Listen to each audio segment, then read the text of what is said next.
Dito guys may nakalaban akong top global Benedetta na mayabang. Intro pa lang gusto agad ng Clash Grabby. Balak siguro nito mag-cut lane, buti na lang at dito ako dumaan. Pagtapos nagulat ako pag check ko ng account niya, top global pala siya. Meron lang naman itong 1-5 matches at 6-9 hero power. Tapos hindi pa siya umuwi kaya nagtry ako mag-freestyle dito kaso nagkamali ako. Nang bigla siyang nagyabang. Hahaha, ayos ka lang Gwen. Gusto mo seminar kita gumamit niyan. Taga Charmin Pak.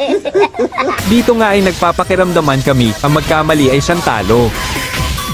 Ang kaso mas nauna ako mag level 4 kaya ang ending ay nabigyan natin siya.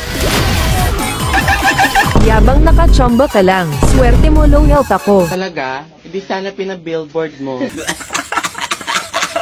Dito nakita ko siyang nagpa-farm kaya tinalunan ko agad kahit walang ulti. Ang kaso dumating ang yawa na Alucard at pinagtulungan nila ako. Naka-ulti pa nga ako dito kaso kahit may ulti ni Florin ay hindi natin kinaya. San punta? Takbo batang supot.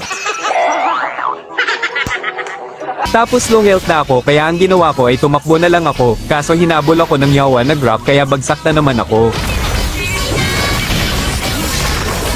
Run baby Gwen. Di mo ko kaya top global to. Marami ka pang kakaining bigas. Lakas oh!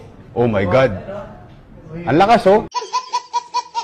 Dito nakita ko siya, tapos nag-dash siya dito kaya tumalon ako kaagad kaso hindi tumama.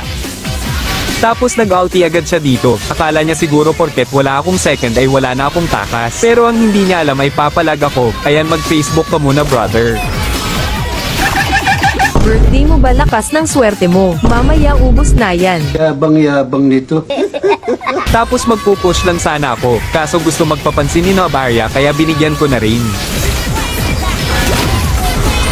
Tamang abang na lang ako dito sa damo, tapos nakita ko siya kaso 5 minutes pa ulti natin kaya napa-out ako. Ayaw niya talaga patalo, malas niya at nagka-ulti ako kaya ending bagsak ang yawa.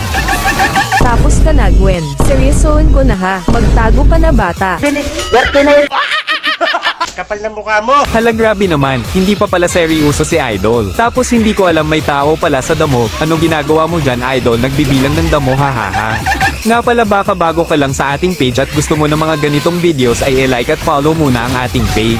At kung matagal ka nang nanonood sa videos natin o baka isa ka sa mga solid supporters natin ay baka pwede makakuha ng isang heart at share. Maraming salamat. Panoorin nyo guys kung makakabawi nga ba si Benedetta.